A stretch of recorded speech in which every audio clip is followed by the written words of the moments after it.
We live in a culture that tells us to fix the brain as if it were a stubborn machine, and to name our struggles as if the labels themselves could heal us. But for nearly 4 decades, cognitive neuroscientist and psychoneurobiologist Dr. Caroline Leaf has been showing the world a different starting point: your mind. In her words, your brain is a brilliantly designed responder, a physical instrument. Your mind is the power source and the programmer. The mind initiates, the brain and body follow. That single shift from brain first to mind first changes everything. It restores hope for anyone stuck in loops of worry, rumination, or despair. It reframes trauma as something we can reconceptualize, not erase. It recasts anxiety and depression from fixed identities into signals that point us to root causes. It puts the steering wheel back where it belongs, into your hands. This keynote distills Dr. Leaf's most important insights and tools into a clear, actionable roadmap. You'll learn the difference between mind and brain, and why it matters, how thoughts become neural networks, and how to rewrite them, why labeling can trap us, and exactly how to use her 5-step Neurocycle to de-escalate in 63 seconds, heal over 63 days, and build the life you know you're capable of living. You'll also meet Lee, a patient who recovered from severe traumatic brain injury using these principles proof that change is not just possible, it's measurable. And because Awaken Greatness is about turning insight into action, you'll finish with a set of simple practices to begin today. Part 1, why this matters now. Modern life trains us to outsource our experience, to metrics, to labels, to the next hack. Yet, our most transformative tool has always been internal. Dr. Leaf's decades of research on the mind-brain connection and memory formation make one point again and again. You do not have to be trapped in your current mental patterns. You can manage your mind, and when you do, your brain and body change accordingly. Consider a few key ideas. Mind, brain. In everyday speech, we treat them as synonyms. They're not.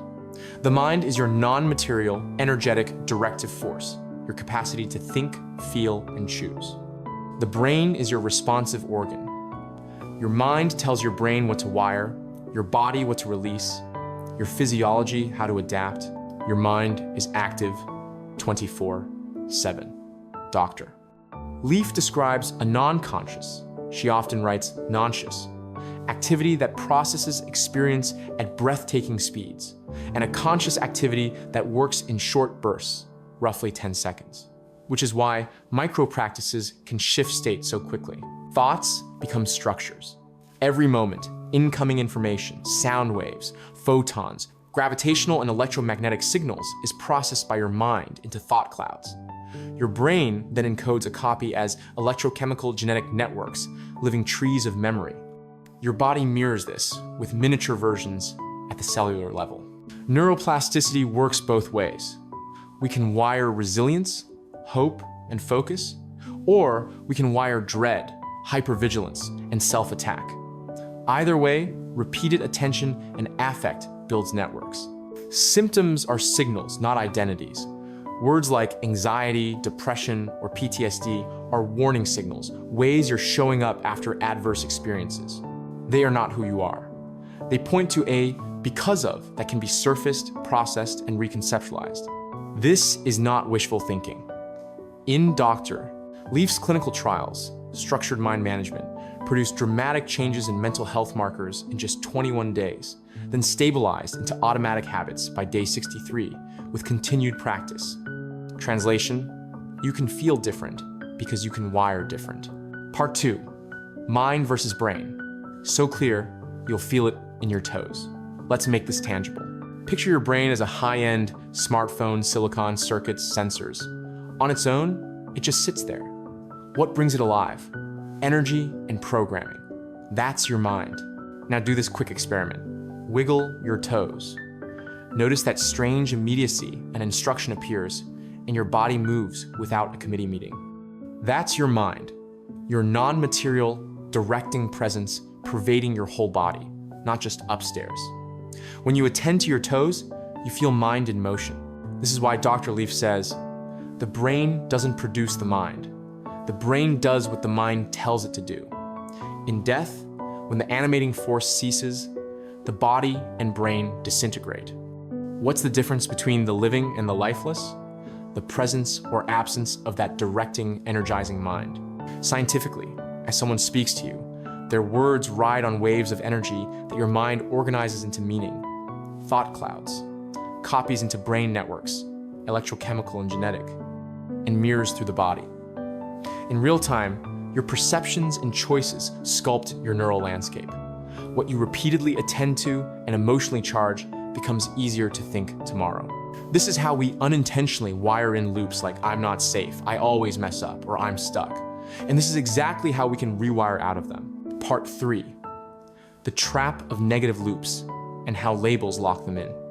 If you've ever felt like your mind won't shut off, you're not alone. Dr. Leaf notes that the vast majority of people battle negative thinking patterns at least some of the time. Common traps include black and white thinking, it's either perfect or it's pointless. Global conclusions. I messed up that call. I'm a failure. Time catastrophizing. It's always going to be like this. Self-blame defaults. If something feels off, I must have done something wrong. Left unmanaged, repetitive attention creates a negative feedback loop. Distressed thoughts activate stressed physiology. Stressed physiology validates distressed thoughts. Over time, this loop contributes to mental and physical wear and tear. Dr. Leaf cites research attributing a large share of lifestyle illness vulnerability to our thought life, not as a moral indictment, but as a wake-up call. Your mind matters biologically. Why labels can trap us. In medicine, labels like diabetes point to a discrete pathology in a specific organ system. But with human experience, a label like PTSD compresses countless unique histories into one word. When we over-identify with that word, I am PTSD, I am depression, we can inadvertently fix a pattern that is meant to be a signal. The invitation is not to deny suffering, but to translate the signal, I'm experiencing anxiety because of. Once you can name the because of, you can begin to change how it plays out in your future. The goal isn't to paste positivity over pain. It's to embrace, process, and reconceptualize reality, transforming the meaning and the neural network so the experience no longer tyrannizes your present. Part 4, the Neurocycle. 5 steps to change your mind and brain. Dr. Leaf's Neurocycle is a 5-step science-based process for mind management. It works in 2 time horizons. In the moment de-escalation, 63 seconds. Interrupt spirals before they wire in. Deep change, 63 days. Rewire a pattern into a stable, automatic habit. Before the 5 steps, a 10-second state shift helps your conscious mind engage. 10-second reset. Inhale 2, hold 2, exhale 6. On the first 3 counts of the exhale, silently say let. On the last 3, go. Repeat as needed, up to about a minute. This brings your conscious mind online and reduces physiological arousal. Now, the 5 steps. 1, gather awareness. Ask 4 organizing questions kindly, without judgment. What am I feeling? Emotion, for example. Tense, nervous. Where do I feel it? Body. For example, tight chest, buzzing jaw. What am I doing? Saying behaviors, urges. For example, snapping replies, doom scrolling. What's my perspective right now, lens? For example, today is doomed. I'm in trouble. This turns chaos into a map. Observation itself begins to weaken the loop. Reflect. Use curious, compassionate 1 questions to add depth. Why this emotion now? When does it spike? Where does it happen most? What does it remind me of? How is it affecting my choices today? You're not forcing solutions, you're surfacing data. Write Mindstorm on a metacog. Grab a blank page. Draw a circle in the middle. Write the focal thought. Dread before meeting with my boss. Radiate branches with words, phrases, emotions, body sensations, memories, beliefs, images. Let it be messy. This offloads mental load and reveals patterns and triggers you couldn't see when everything was tangled. Recheck. Reconceptualize. Look at your map with fresh eyes. What new angle can you take today? I'm not bad at my job. My dread spikes in the elevator because my brain encoded that commute as danger. I can't solve my career in one day, but I can change how I enter this meeting. This is not denial. It's an updated meaning that reduces threat and increases agency. Active reach. Choose one tiny repeatable action or statement to carry into the day. Phrase, it's okay to be a mess. I can figure this out. Microvisual. A blooming flower, a green light, or simply wiggle your toes to bring attention into your body and anchor calm. Micro behavior. Jot 2 bullet points before you reply. Take 3 let-go breaths before you knock on the door. Paraphrase once before you defend your point. Repeat the active reach whenever the trigger resurfaces. You're not suppressing, you're guiding the rewiring. Part 5, 63. Seconds versus 63. Days. 63 seconds is enough to interrupt a surge before it cements. Name the trigger out loud or in your head. This text we need to talk makes me anxious because I assume I'm in trouble. Take 1 let-go breath cycle. Choose an active reach. I don't know the whole story yet. I'll respond after I regroup. I can handle this. Wiggle your toes to ground. This short circuit doesn't solve the life issue. It stops the unhelpful neural stamping and returns you to response mode instead of reaction mode, chaos. 63 days is how you stabilize a new pattern. Days 121. Do the full 5 steps daily on the same issue. Expect ups and downs. This is the heavy lift phase. Days 22-63, keep cycling shorter, daily reps. You're automatizing the new pattern so it becomes the default under pressure. Most people quit at day 14, 21, or 28 because things feel better. Don't. Stopping early sends you back to the old groove. Think of it like tending a new plant. You water consistently until the roots hold. Part 6. Real-world stories and scenarios. A traumatic brain injury and a comeback. Early in her career, Dr. Leaf worked with Lee, a 16-year-old who suffered severe traumatic brain injury in a car accident. Emerging from coma, she functioned around a 2nd grade level. Over 8 months of structured mind management, Lee not only returned to school, she finished with her peers and discovered new strengths, math among them. Physically, some injuries persisted. Mentally, her capacities were reconstructed. This isn't a miracle story. It's the mind's directive force engaging neuroplasticity through disciplined practice. The dread commute.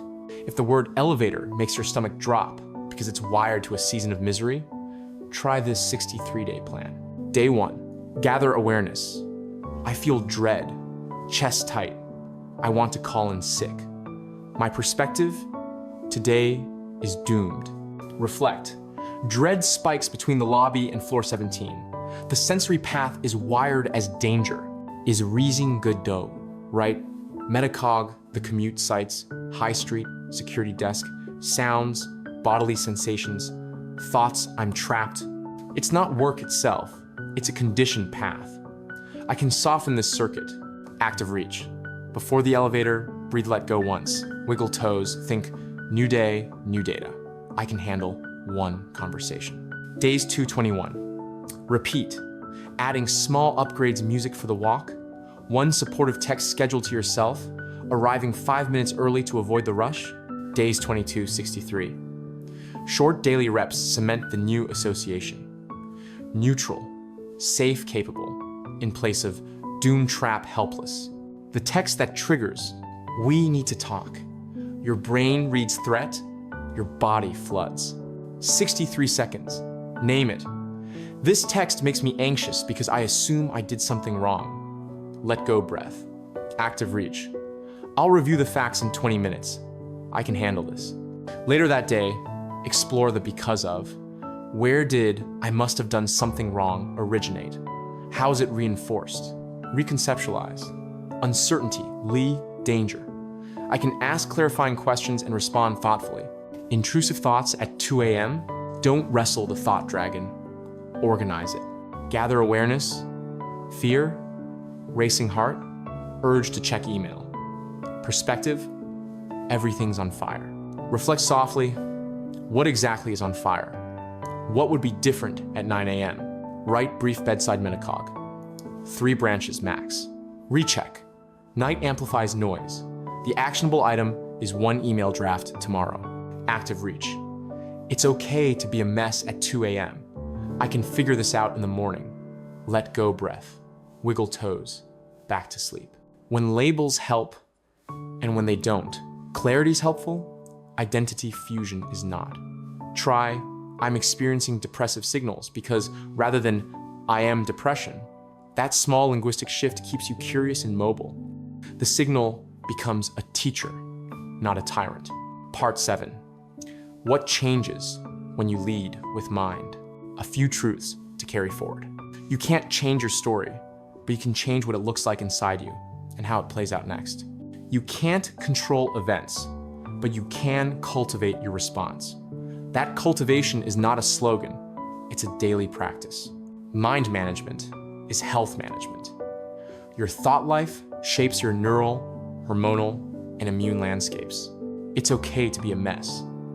Compassion toward yourself is not complacency. It's the state that makes growth sustainable. Tiny is mighty. A 10-second let go breath.